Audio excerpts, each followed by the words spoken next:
जय श्री कृष्ण। बंधुओं, शास्त्रों की ऐसी आज्ञा है कि पूज्य माता पिता, पूज्य गुरुदेव भगवान, पूज्य अग्रज हमारे बड़े भाई और पूज्य पतिदेव की आज्ञा का अक्षरशः पालन किया जाना चाहिए। इनकी आज्ञा में बिना विचार किए, बिना किंतु परंतु किए तुरंत इनकी आज्ञा का पालन कर दिया जाए, इसी में हम सबका कल्याण है।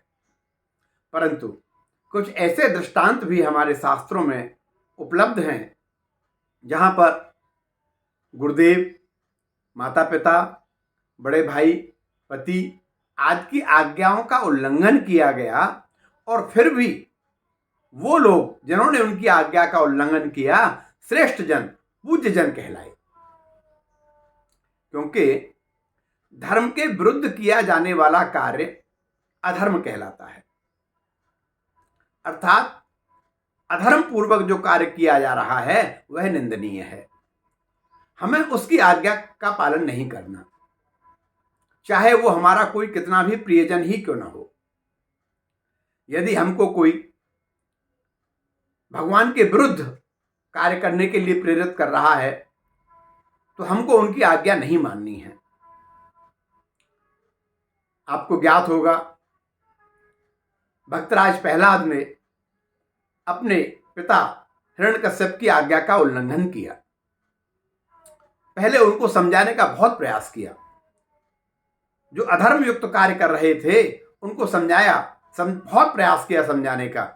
लेकिन जब राक्षस राज हिरण्यकश्यप के ऊपर कोई प्रभाव नहीं पड़ा तो दृढ़ निश्चयी भक्तराज प्रहलाद ने अपना मार्ग अलग कर लिया और किस प्रकार उन्होंने भगवान की भक्ति प्राप्त की, भगवान के परम पद को प्राप्त किया।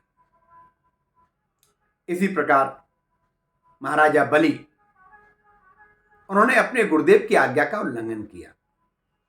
जब भगवान श्री हरि विष्णु वामन रूप में महाराजा बलि के पास गए और 3 पग भूमि देने का आग्रह किया, याचना की, तो उनके गुरुदेव ने अपने ज्ञान से देख लिया कि ये कोई साधारण याचक नहीं है, ये भगवान विष्णु ही हैं।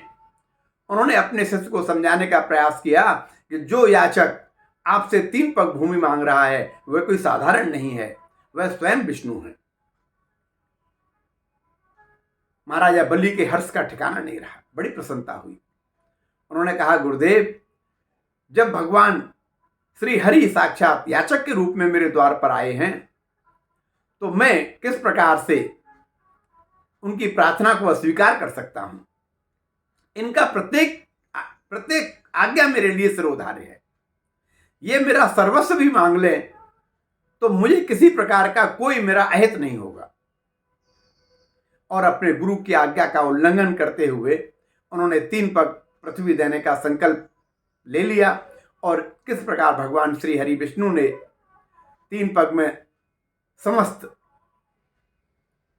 ब्रह्मांड, समस्त पृथ्वी, पाताल लोक सबका नाप लिया और जब 1 पग शेष रह गया तो उन्होंने कहा कि भक्तराज, अब बताइए मैं इसको कहाँ रखूं। तब महाराजा बलि ने कहा, आप इसको मेरे सिर पर रखिए। और उन्होंने भगवान को पूर्ण रूप से अपने अधीन कर लिया। भगवान पाताल में उनके साथ रहे थे। वो एक लंबी कहानी है, फिर कभी सुनाएंगे। भरत जी का चरित्र हम सबके सामने है कि जब उनकी माता ने धर्म विरुद्ध आचरण किया, अधर्म युक्त कार्य किया, तब किस प्रकार महाराजा भरत ने उनका तिरस्कार किया, उनकी आज्ञा का उल्लंघन किया। यहां तक कहा कि बर मांगत तो भई न पीरा और जरी जीव मुख परेऊ न कीरा। उन्होंने अपनी माता को क्या क्या नहीं कहा और भगवान श्री राम जी के शरणागत होकर उन्हीं की भक्ति में लीन रहे, उन्हीं की आज्ञा के अनुसार उन खड़ाइयों को भगवान का स्वरूप समझकर उनकी सेवा करते रहे और राजकाज करते रहे। इसी प्रकार हमारी जो ब्रजांगनाएं थीं, ब्रज गोपियां थीं, उन्होंने भगवान श्री कृष्णचंद्र आनंद कंद के प्रेम में अपने पतियों का त्याग कर दिया, क्योंकि वो जानती थी कि हमारे सच्चे पति तो ये हैं, हमारे सर्वस्व तो ये हैं, ये परम ब्रह्म परमात्मा है, और हमारे पूर्व जन्मों के सुकृत फल के उदय होने पर आज हमको इनका दर्शन सुलभ हो पा रहा है। वो ब्रजांगनाएं कोई साधारण स्त्रियां नहीं थीं, वो पूर्व जन्म के ऋषि थे, बड़ी तपस्याएं की थी।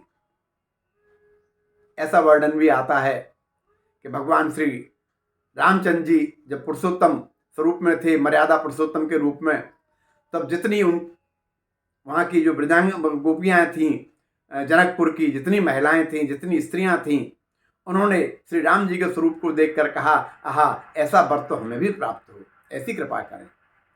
भगवान श्री रामचंद्र जी ने उनकी इच्छा को जानकर मन ही मन उनसे आश्रय दिया, उनको आश्वासन दिया कि मैं द्वापर में आप सबकी इच्छा का सम्मान करूंगा, इच्छा पूर्ण करूंगा।